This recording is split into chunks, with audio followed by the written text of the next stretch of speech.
We are online. And now, this is going to be a very, very important one. Another clip for the game.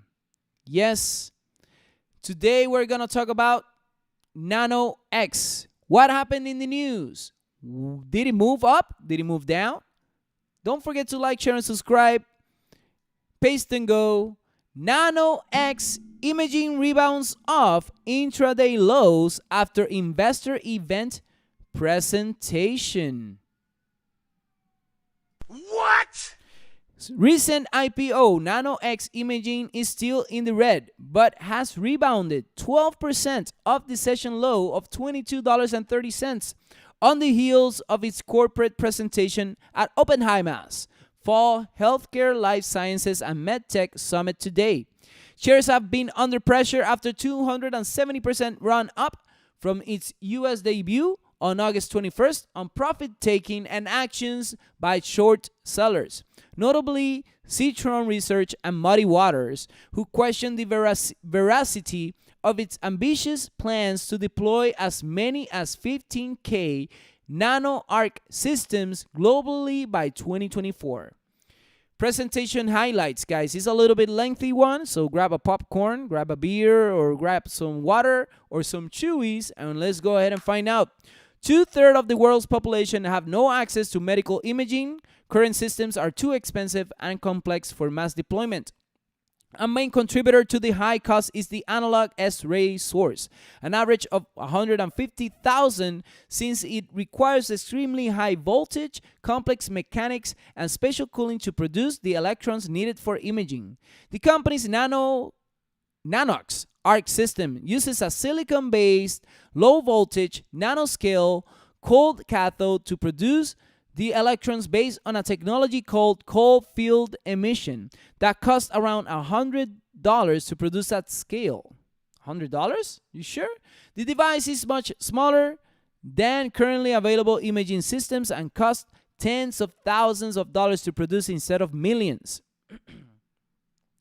510K applications submitted in January to FDA seeking clearance of single source version.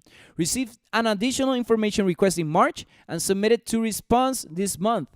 It plans to file another 510K for a multiple source version which, if cleared, will be the one to be commercialized. It does not believe that the digital X-ray source will require a separate approval since it is a Class 1 device.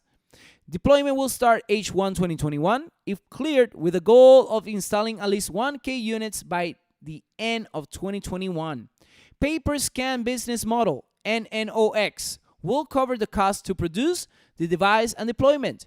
Current contract specified $40 total cost per scan, with NNOX earning $14. Service will be provided by regional providers under separate contracts. Current agreements provide a minimum annual service fee for 7 scans day system against regional exclusivity. Pre-sale contracts close 5,150 units, pending local regulatory approvals in Europe, Asia, Latin America, strategic collaboration agreements in place in the US, 3K units, and Korea and Vietnam 2,500 units. At the end of June, it had around $244 million in cash. It projects that it will cost $144 million to $194 million to produce 15K Nano-X arc systems, which is valued $9,000 to $12,000 per unit. Shipping, installation, and deployment costs will add $18 million, $30 million, while ongoing R&D, regulatory costs, and expenses to develop Nano-X Cloud may be another $5 million to $9 million. The fully burdened cost per unit, based on these numbers, will be $11,000 to $15,000. Citron's report cites the lack of published data that show image comparability with standard scans, a total R&D spend of only $7.5 million and only 21 employees. With that said, let's go ahead and review NNOX. Let's do it right now. And I saw the video, and if this is something cool, let's see over here in the short time frame. Well, first, the daily. The daily, we reach almost at the price point from the IPO, guys, which was $20. And we created a bullish candle on the daily. The 4-hour break of a trend line showing good signs. The 1-hour, ooh, yeah. This is looking interesting, guys. Be cautious with this. I've been getting a lot of people sending comments here, guys.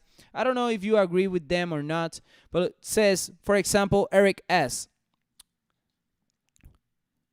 Let me just tell him, thank you for your golden nuggets.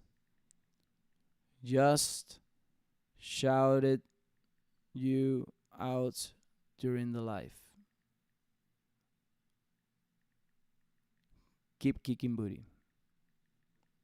Okay, guys? So Eric S. says, look out when going long or short in this stock. There are signs it is a fraud. Well, I mean, if it is a fraud, I guess they want to short it, right? And let's see over here, guys. So the 1-hour is bullish, 30 minutes. Right now, it's in a very critical point. This 50 EMA can actually go a little bit lower. Keep that in mind. It can happen. It can happen. But otherwise, we have broken a major trend line. This is starting to look very interesting to me.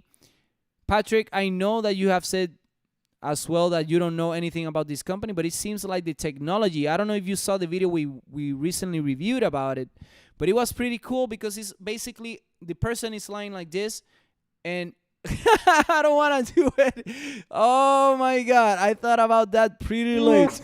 Pretty late. It's an arc, and you know the person is lying on the bed, and you get the picture, right, Randy? Oh yeah! Do I need to explain more on this? So yeah, guys, two possibilities here. It can go back to 35.98. If you are an investor that actually got in when it became public and you understand the risk, then that so be it. Like right now, it is in a good price point. It's not bad from where it was, right? But I still think there could be better confirmations, especially when we don't have a lot of structure. We only got like, how many? Only 1 week, 2 weeks? No, we got 1, 2, 3, 4, 5, 6 weeks already happening. This is the 6th week. Not bad, not bad. Let me know, guys. Do you think that Nano-X will continue to the upside, doing some... Or will it go down to the bottom of the sea and visit SpongeBob? Okay, let's continue, my friends. We're almost done with the news. I just want to get rid of the news. Another clippity clip.